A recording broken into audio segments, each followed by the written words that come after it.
2 days after. So Eman is now in the dahil yung physical pain. Titiisin mo yun eh. Nagpaunlak nga ng interview itong si Kuya Kim dito kay Jessica Soho. Ito nga ay nang maiuwi na ang abo ng kanyang anak na si Eman Atienza dito sa Pilipinas. Naibahagi nga niya kay Jessica Soho ang sakit na kanyang nararamdaman. Hindi nga siya makapaniwala na sa ganitong edad ay mangyayari ito sa kanyang anak dahil napakabata pa nga nitong si Eman.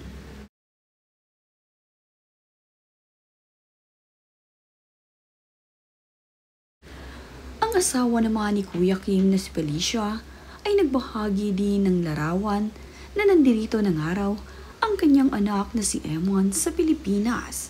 Caption nga ng kanyang asawa sa ibinahaging larawan nito ay, Emanski is home. My precious Eman is wrapped in his eternal love, where there is no more sorrow. Your laughter, your spirit will echo loudly in heaven. One day, we will be together again, my mini-me. Inilahad na nga ni Kuya Kim dito kay Jessica Soho ang mga pangyayari nang malaman nga niya na wala na nga ang kanilang anak na si Eman. Narito nga ang kanyang mga sinabi dito kay Jessica.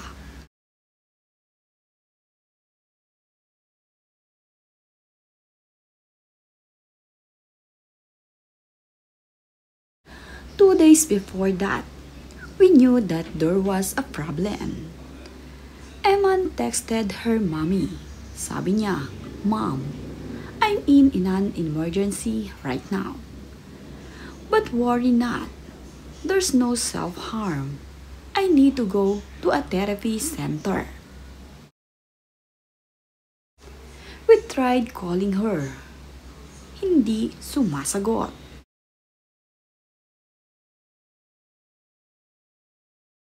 So, I knew I was in the Philippines. Feli was in Florida. And then on the second day, I woke up in the morning. My message si Feli. I have a terrible, terrible news.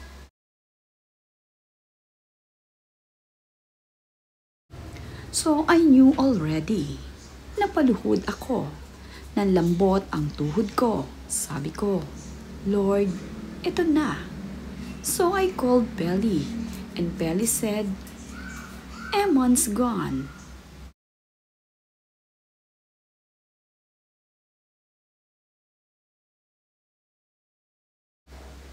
I'd like to think that Eman did not die in vain. We know that Eman is sick, and she had a few attempts in the past. And my prayer to the Lord every single day was for it not to happen, for Eman to be safe, for Eman to be happy, for Eman to heal.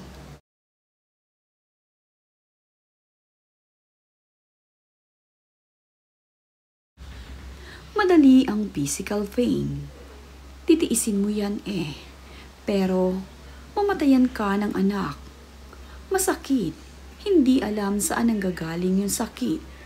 Masakit sa lahat ng masakit.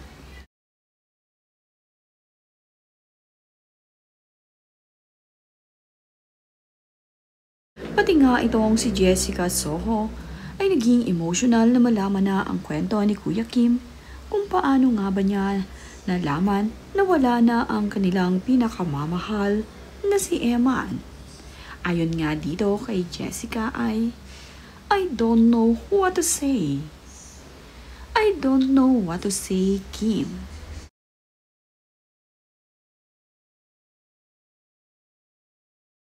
Ayon nga dito kay Kuya Kim ay matatanggap ang araw niya kung nagkaroon ng cancer dahil matitiis nga raw niya ito.